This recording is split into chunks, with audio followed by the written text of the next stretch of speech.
प्रस्तुत करते हैं Dewangan recording studio Wadrafnagar. Dewangan present की शानदार प्रस्तुति।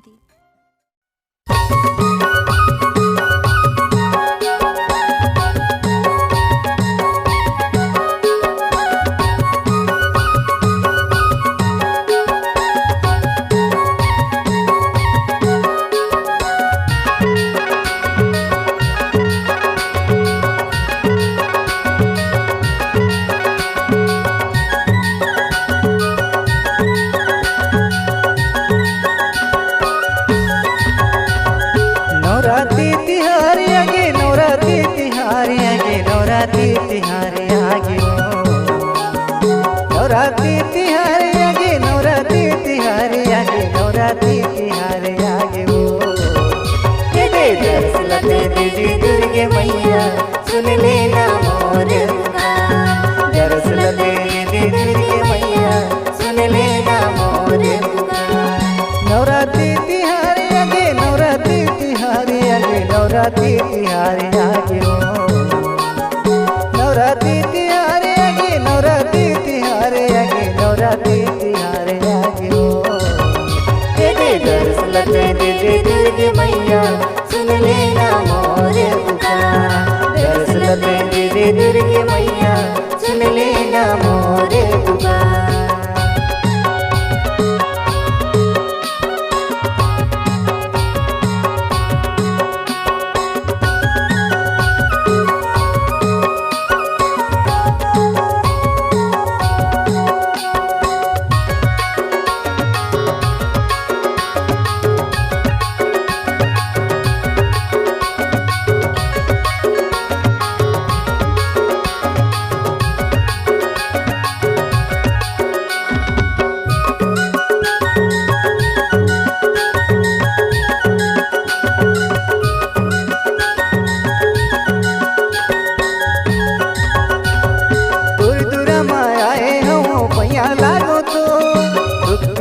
हर ले दाई बेनती सुन ले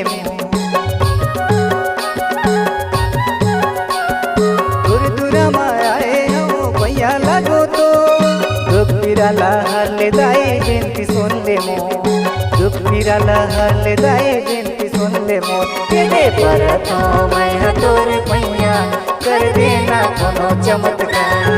पर तो मैं तोर भैया कर देना कोनो चमत्कार।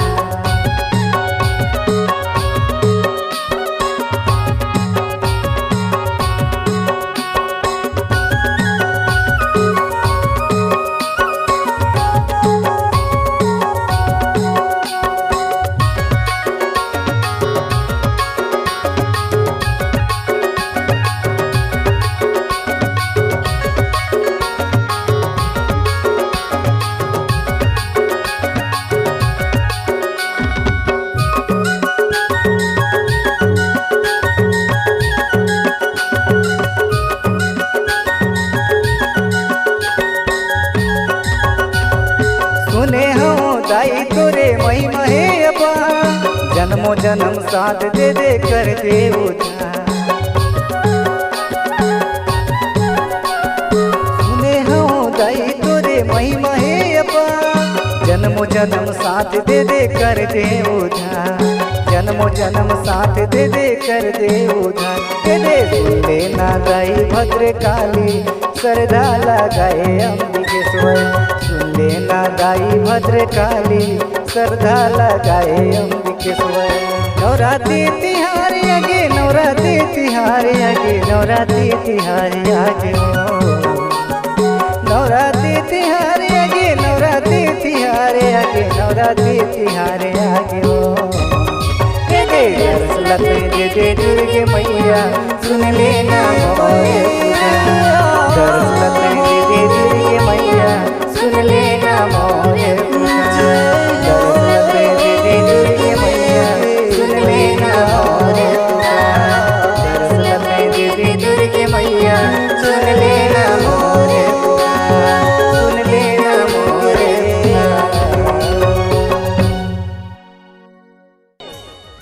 देवांगन रिकॉर्डिंग स्टूडियो वाड्रफनगर, चंदोरीपारा, नया नगर पंचायत के सामने। Mobile number 72 25 91 3108।